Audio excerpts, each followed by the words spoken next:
Ouais, vas-y. Et celle-là, faut les prendre. Allez, Peggy, tu lèves un peu. Hein. Attention, madame, elle va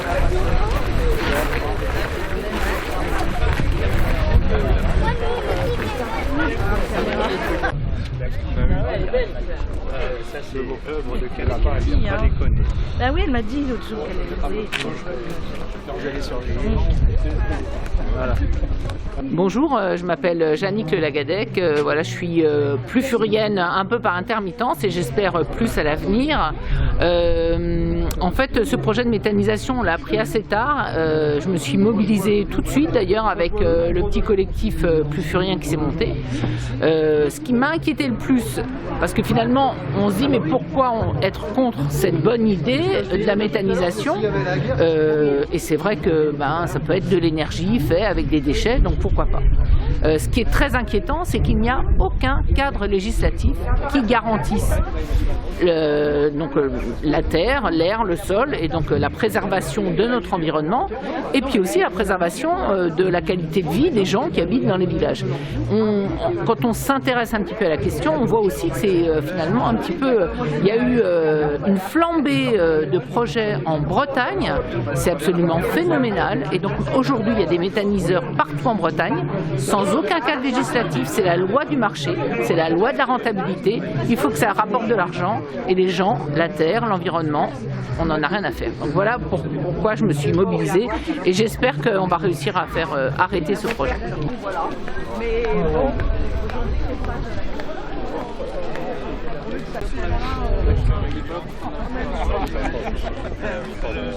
pour l'instant, c'est donc présenté, c'est porté par 2 agriculteurs. C'est présenté comme une petite unité, mais c'est bien le problème de ces projets de méthanisation, c'est qu'au début, c'est toujours des petites unités, et puis qu'après, en fait, il y a des extensions. Ce sont ensuite des entreprises de l'énergie qui portent ces projets. Ça échappe la plupart du temps aux agriculteurs, et donc il n'y a plus aucun contrôle et plus personne ne peut faire quoi que ce soit.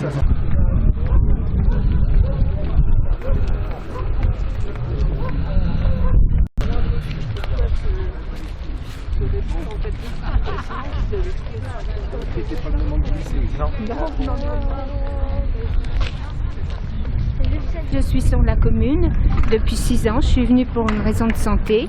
Et là, du coup, avec le méthaniseur, ça va nous polluer les sources, l'eau, l'air, voilà. Il y a 350 accidents par an, il faut le savoir. Et il y a des dangers de pollution. Hein. Parce qu'en plus, c'est pas loin du bourg. Hein. Nous, on est à 550 mètres, la maison. Hein. Donc, ils nous font ça à côté du bourg, quoi. Alors qu'ils ont des champs... Voilà. Comment il s'appelle? C'est un petit qui jette dans le bonjour.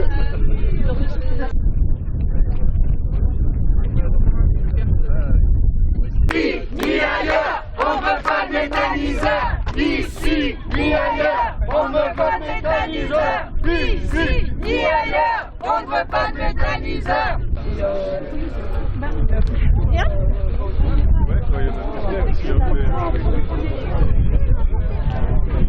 On a quand même l'avantage d'avoir aussi le recul des 2 ans de certains projets qui se sont développés et on voit un petit peu les dégâts que ça a pu faire ailleurs. On a des pollutions de l'eau, on a des pollutions de l'air. À Ploirette, il y a des gens, il y a des jours, ils ne peuvent pas sortir de chez eux tellement ça pique dans les yeux quand ils sortent de chez eux parce qu'ils habitent à côté du méthaniseur. Donc il y a quand même un certain nombre de retours sur expérience qui montrent que tant qu'il n'y aura pas un vrai cadre, il faudrait que l'État tout simplement fasse un corps de contrôleurs des méthaniseurs et qui a un nombre de contrôles prévus sur tous les établissements. Un État, on est dans un État de droit et donc cet État de droit il est contrôlé par nous les citoyens et donc nous on demande à ce que ce soit un vrai État qui nous garantisse de pouvoir vivre correctement dans ce pays.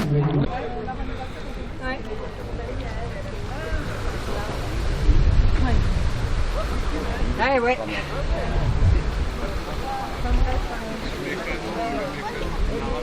Philippe du collectif contre le projet de méthanisation à Plufur. C'est un projet entre 2 agriculteurs et d'après nos informations, puisqu'on a regardé les autres méthaniseurs en France, ils ont tendance quand même à s'agrandir. Et donc ça veut dire des nuisances supplémentaires. Et on dénonce par exemple qu'on cultive du maïs pour alimenter un méthaniseur, ce qui nous paraît être contre nature, c'est le cas de le dire. On a l'ambition en janvier d'organiser une fête de la terre autour de débats sur quelle agriculture pour demain, etc., etc. Donc c'est notre deuxième palier de mobilisation.